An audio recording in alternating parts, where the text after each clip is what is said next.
boa tarde, professores. Bem-vindos ao canal do Conhecimento. Eu sou o professor Manuel Garcia e hoje nós temos em nossa live um convidado especial, o professor Nelson Amar, que eu quero convidar aqui para participar da nossa reunião. Olá, professor Nelson, tudo bem? Oi, Garcia, tudo bem? Tudo bom. Muito obrigado aí pela sua presença, pela sua disponibilidade, não é? Em compartilhar uma parte do seu conhecimento aqui conosco. Esse é o objetivo que o nosso canal tem aqui, né? Gostaria, Nelson, que você, então, fizesse a sua apresentação, né? Eu já conheço o Nelson há bastante tempo, trabalhamos juntos, né? Em consultoria. Eu queria, então, que o Nelson falasse um pouquinho da experiência dele, profissional, experiência acadêmica. Bom, vamos lá, Garcia. Obrigado da oportunidade de estar aqui, contar um pouquinho do que eu já vivenciei. Então, a minha formação é engenharia. Depois da engenharia, trabalhei na Philips por quase 20 anos. Logo no começo de carreira, a gente percebe que a gente não vai trabalhar com engenharia, vai trabalhar mais com administração. Então, eu fui fazer um curso de administração na GV. A nossa atividade principal sempre foi gestão, né? E depois optei por fazer um mestrado. Então, fiquei 20 anos na Philips. Depois, saindo da Philips, criei uma consultoria na área de logística, onde nós desenvolvemos alguns projetos em conjunto. E como atividade de docência, dei aula por quase todo esse tempo na SPM, parte na FIA, parte na Business School São Paulo. Então, tem essa larga experiência em consultoria, sempre na área de gestão de operações ou logística. E logística está dentro da área de gestão e acabou sendo um dos processos principais nos dias de hoje. Ok. A gente, no nosso canal, Nelson, a gente fala, eu como docente, né, a ideia é também participar como docente em compartilhar experiências, boas práticas, né, de aprendizagem. Esse é o objetivo do canal aí, nosso canal, que a gente chama o canal do conhecimento, né, compartilhamos práticas metodológicas, né, buscamos verificar e com isso compartilhar com os demais professores essas práticas aí. Então, eu lhe convidei para você, dentro dessa sua experiência, né, você compartilhar uma boa prática que você considera que você conseguiu aplicar em sala de aula e que você acha que é interessante compartilhar esse tipo de conhecimento com os demais professores. Legal. Quando eu estava começando a carreira de docente na ESPM, a ESPM, na graduação, ela é uma escola de negócios. E, num determinado momento, ela percebeu que todos os seus projetos de fim de curso, ou os TCCs, eram monografias. Então, ela falou, nós somos uma escola de negócio, não temos planejamento estratégico. E aí eu fui convidado para montar os planejamentos estratégicos de fim de curso com outros professores, e nós percebemos que o aluno, quando chega na hora de fazer o TCC, ele não consegue juntar os conhecimentos das várias matérias para consolidar num plano estratégico. E eu me lembrei, quando eu estava na engenharia, que eu levei um tempo para perceber que a densidade que eu aprendia na química era a mesma densidade da física. Então, eram matérias diferentes, tinha uma densidade lá, uma densidade aqui. Aí, um dia, eu percebi que eram a mesma. Então, integrar conhecimentos. Uma das técnicas, ou uma das, mas a principal que eu acho que tem eficiência no aluno de hoje, é você construir a parte prática em conjunto com a teoria e exigindo que ele traga um problema da vida real dele, da empresa, para a gente discutir em cima disso. A gente sempre diz o seguinte, hoje, inclusive no mundo corporativo, a gente olha, a gente desenvolve competências ao longo da nossa vida A gente cria habilidades, ou a gente tem algumas habilidades, e a gente precisa ter atitude para juntar os conhecimentos, essa habilidade, e construir resultados. Às vezes o que falta é atitude. Por que falta atitude? Por falta de ter vivido situações não similares, mas situações onde você tem que juntar informações, ir mais a fundo, buscar causas e tomar decisões. Então, a principal técnica de aprendizagem que eu sempre achei importante, que eu desenvolvi, foi levar os casos práticos para dentro da sala de aula. Isso exige uma mudança do professor. O professor tem que deixar de ser o centro da atenção e botar o aluno como como foco da atenção. Então, o professor não está lá para passar a matéria na lousa, e sim para entender o que os alunos não estão aprendendo e desafiar o aluno a querer aprender. Até a gente usa a expressão errada. O aluno diz, eu vou assistir a aula. Assistir é uma atitude passiva. Não é isso que a gente quer do aluno, a gente quer o comprometimento, a gente quer o envolvimento, quer que ele participe, não que ele assista. Ou o professor vai dar aula também, é uma atitude que você compartilha conhecimento, mas o aluno hoje tem muita informação. Nós sabemos, o Garcia e outros colegas, que o aluno hoje ele não tem muita facilidade em se preparar para a aula. Ele é antecipadamente a matéria. Ele não costuma revisar a aula depois da aula e não tem o hábito de ler profundamente. O que é ler profundamente? É ler questionando o que está lendo, fazer referências com o mundo, validar o que ele está lendo e ver se tem aderência com o que ele está vivendo na vida prática e fazer essas reflexões. Ele não lê assim, o aluno hoje. Ele lê, ele acredita que o que ele está lendo é verdade, ele decora para regurgitar numa prova, eventualmente. Então, isso não é uma falha do aluno, é uma falha do processo, porque o processo, às vezes, mede o que o aluno decorou. Quando você faz uma questão prática, não existe solução certa ou errada. A solução é a solução melhor possível para resolver um problema que ele tem na prática. Então, por exemplo, se eu dou um problema uma questão prática numa prova, eu não posso cobrar os alunos por respostas iguais. Cada um vai achar alternativas diferentes que são coerentes ou não. Então, essa é a principal das ferramentas que eu vejo. Então, na matéria que eu falo... E como você, por exemplo, o que você utiliza para estimular os alunos a ter essa participação? Como fazer... Porque esse é o grande desafio, né? Como é que eu faço tornar o interesse dos alunos na participação? Olha, Garcia, quando eu faço um exercício, por exemplo, a matéria foco minha é gestão de operações. Então, a gestão de operações, o principal ferramental dele é mapeamento de processo, definição de indicadores. Se eu desenho um problema de uma indústria, ele não é comum para todo mundo. Alguns vão se interessar, alguns não vão se interessar. Então, eu começo na primeira aula desenhando uma pizzaria, ou o cara vai fazer um exame de sangue num laboratório de análises, eu desenho esse processo. E eles desenham junto comigo, eles propõem melhorias. Então, eu trago um problema que todo mundo já vivenciou na prática, sabe colocar o que ele faria diferente, sabe questionar os problemas. Toda essa análise começa, eu falei de um processo, mas como é que começa essa análise? Eu peço para eles, me identifique o que você acha que é importante no seu negócio. Aí ele lista o que ele acha que é importante. Agora, que notas você daria para você nesses quesitos? E como você acha que o cliente te avalia?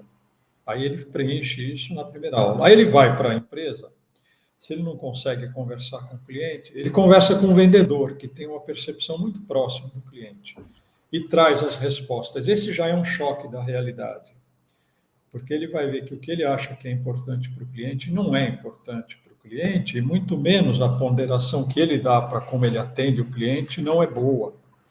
Então, isso já é um choque de realidade. Então, isso já compromete ele com o problema dele, o problema que ele tem. Aí, ao longo da aula, primeira aula, vamos falar de compras, a segunda, vamos falar de vendas. Ele vai desenhar o processo do negócio dele já comprometido com melhoria daqueles indicadores que ele identificou na primeira aula. Então, toda aula a gente tem um pouco de conceito, reúne os grupos, e é óbvio que isso exige um pouco de sensibilidade do professor, de experiência, para perceber que aluno está entendendo, que aluno não está entendendo, e às vezes com um simples olhar você percebe ou quem é o líder do grupo, quem não é o líder. E às vezes tem caras muito bons que faltam atitude. Então você tem que identificar algumas joias dentro da classe de aula e desafiá-los para se provocarem. E a gente tem grandes surpresas, né? Como o exercício vai andando aula a aula, eles estão comprometidos com o resultado final, porque é um problema que eles têm na prática na empresa. O mais legal é que, às vezes, o grupo vai visitar a empresa de quem escolheu a empresa como tema e quer ver o processo, quer ver a melhoria acontecendo e volta com informações. E aí eu acho que até profissional de indústria, nós trabalhamos muito tempo em indústria, existe uma certa arrogância, porque às vezes o cara que está no chão de fábrica está vendo o problema acontecer no dia a dia.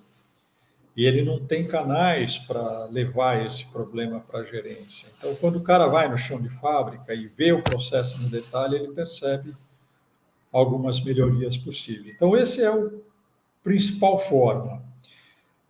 Surpreendentemente, no trabalho final, muitos dos alunos trazem seus chefes para assistir à apresentação do trabalho final, onde eles mostram os potenciais ganhos, indicadores, como eles estão adotando indicadores que não são adequados para o processo, porque se você escolher indicadores ruins, você pode melhorar muito o indicador e piorar muito o negócio. Então, eles mostram que estão medindo os indicadores inadequados.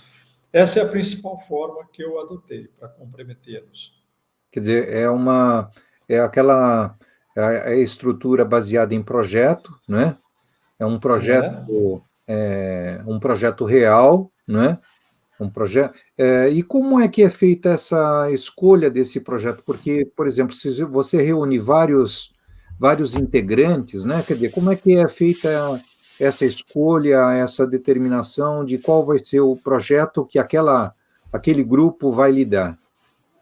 Isso é uma pergunta legal e é importante, Garcia. No primeiro dia de aula, eu peço que os alunos se apresentem. E eu explico muito claramente, porque o aluno acha que o professor está enrolando, né, quando pede para eles se apresentarem. Eu digo, vocês vão se apresentar, eu quero saber nome, empresa em que trabalha, formação, em que área trabalha. Por quê? Primeiro, para vocês saberem quem são seus concorrentes na classe, porque você vai fazer perguntas e as pessoas vão fazer perguntas, é importante você saber quem é seu concorrente, ou quem é seu fornecedor, ou quem é seu cliente. Depois, porque em seguida eu vou perguntar quem gostaria, eu vou explicar o que é o projeto e vou perguntar quem gostaria de adotar sua empresa como tema de um projeto. Então, o cara da área farmacêutica, ele fala, eu gostaria de adotar a minha empresa. Aí alguns falam, eu gostaria de estar numa área farmacêutica porque eu sou de farmacêutica. Ou não, eu sou de farmacêutica, não gostaria de estar porque é meu concorrente. Então, é assim que eu faço. Na primeira aula, alguém se apresenta. Eu peço que não sejam... Existem projetos que significam profundas mudanças de processo. Existem projetos que são ações pontuais. Falta investimento em tal área. Então, você faz o investimento, acabou o projeto. Então, isso a gente não aceita como projeto. Tem que ter material para trabalhar. Então, é assim que a gente seleciona os projetos-alvo. Entendo. Deixa eu dar uma passadinha aqui para ver o que o pessoal está me mostrando aqui. Enquanto isso, eu vou fazer um comentário. Pois não, vamos ver aqui. Muitos alunos comentam que na teoria é uma coisa e a prática é diferente. Isso acontece porque a teoria não está sendo aplicada corretamente ou a realidade é distinta? A pergunta do Jackson. Obrigado, Jackson. Na teoria, a prática é outra. Eu conheço muitos caras. Eu fiz projeto uma vez numa indústria, talvez é o maior vendedor de brinquedos do Brasil hoje, e o presidente hoje é um cara que trabalhou no início de carreira com a barriga no balcão. Ele era vendedor e hoje é o grande executivo, um cara espetacular, mas é uma exceção à regra dos projetos que eu fiz ao longo da minha vida. Ô Jackson, eu vou fazer um comentário aqui, assim, na teoria a prática é outra, em geral, quem comenta isso não tem muito conceito, na minha opinião. Na minha opinião, o conceito valida a prática. Então, o conceito tem que ser aplicado na prática, sendo bem simplista. Mas, às vezes, o que acaba acontecendo, né, é que muitas pessoas, às vezes, vamos dizer assim, adquirem práticas, não é? Sem ter ainda balizado conceitos, né? Principalmente se a gente vê a evolução da logística, né? A logística inicialmente foi assim, agora que ela, vamos dizer assim, nos últimos anos é que ela se profissionalizou, né? Com a inserção de maior base, né? E aí tem uma aderência entre esse conhecimento prático e a teoria que veio, né, acompanhando. E daí, vamos dizer assim, essa base teórica, ela dá oportunidades para abrir questionamentos, para você poder entender melhor essa realidade, para modelar essa realidade, entender essa realidade, né? Naturalmente, o que acontece é o seguinte, as teorias, né, elas estabelecem relacionamentos entre variáveis, entre os elementos que ali estão presentes. E a realidade, às vezes, ela é mais complexa do que isso. E aí a gente tem que ter o entendimento dessa necessidade. O que você acha, Nelson? Então, eu acho que o que o Jackson está querendo dizer é o seguinte: conceitualmente, eu posso avançar muito nos processos e propor melhorias infinitas, mas isso tem um custo. Então, eu não vou aplicar o conceito de forma plena no negócio, eu vou aplicar aquele que me permite o meu custo e onde eu consiga ganhar dinheiro.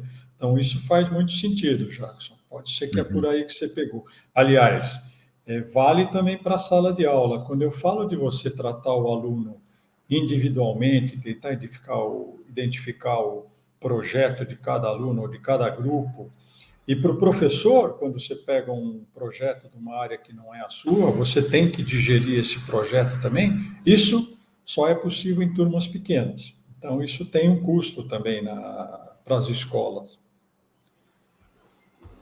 É importante, Garcia, a gente citar o seguinte, que é uma coisa que tem que estar na cabeça de todo mundo. Os processos, por mais ideal que sejam que eu desenhe um processo, as organizações estão travadas pelos seus sistemas de TI. Então, eu posso desenhar um processo maravilhoso, mas o sistema não me permite fazer isso. Então, também isso tem a ver com o que o Jackson perguntou. Às vezes, eu não consigo aplicar o conceito porque o meu sistema não permite. O sistema, eu conheci uma empresa que eles fizeram um investimento espetacular aqui para comprar sistemas de gestão e eles não conseguiam vender o sistema de gestão e ele não conseguia receber aquele valor. Por quê? Porque aquele valor era uma venda num valor muito grande e a matriz não liberava para ele. Então era um dinheiro que entrava na empresa e o sistema não deixava ele vender. Então não adianta você ter conceitos maravilhosos se você está amarrado no sistema. Legal. Estamos ainda para os momentos finais aqui, Nelson. Queria o seu fechamento, né? Sobre essa temática, sobre essa experiência, sobre essas novas formas, né? Da gente compartilhar conhecimentos aí nesse novo mundo digital que nós estamos vivendo.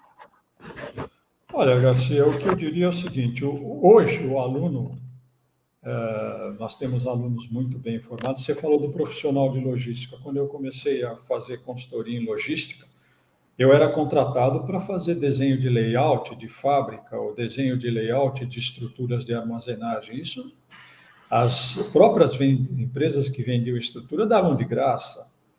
Passados 10 anos, o nível do profissional de logística era outro. O cara estava discutindo demanda, estava discutindo estoque, era outro nível de profissional. Então, em 10 anos, nós avançamos muito. Então, o professor que achar que o aluno é aquele cara que ele vai chegar lá e ficar escrevendo na lousa, esse professor está perdido. O aluno hoje tem muita informação, muito conhecimento, aquele que se dispõe a estudar, ele tem muita bagagem para discutir em sala de aula, então exige um professor diferente. Qual a grande vantagem de o aluno trazer um problema para resolver em sala de aula? Ele aprende a aprender, porque ele pega as variáveis que ele tem, constrói uma solução que ele consegue replicar na vida dele para o resto da vida. Então, esse é o grande desafio.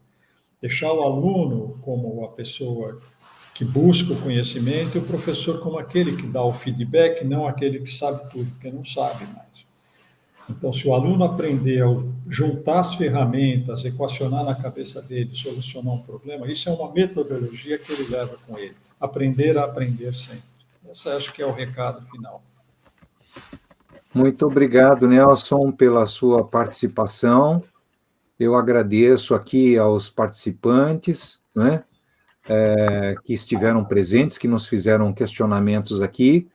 E esse nosso bate-papo aqui vai estar disponível no nosso canal, o canal do conhecimento, para compartilhar com todos os demais que queiram, né, aprender um pouquinho mais. Muito obrigado, Nelson, pela sua participação aqui conosco. Obrigado, Garcia, pela oportunidade, mais uma vez, de estar contando um pouquinho da carreira acadêmica aí. E pessoal ligado, você vê que a pergunta do Jackson vai bem no cerne da questão, né? Então, é isso, pessoal. Boa tarde. Ok, muito obrigado a todos pela participação. Até mais, então. Até o nosso próximo vídeo.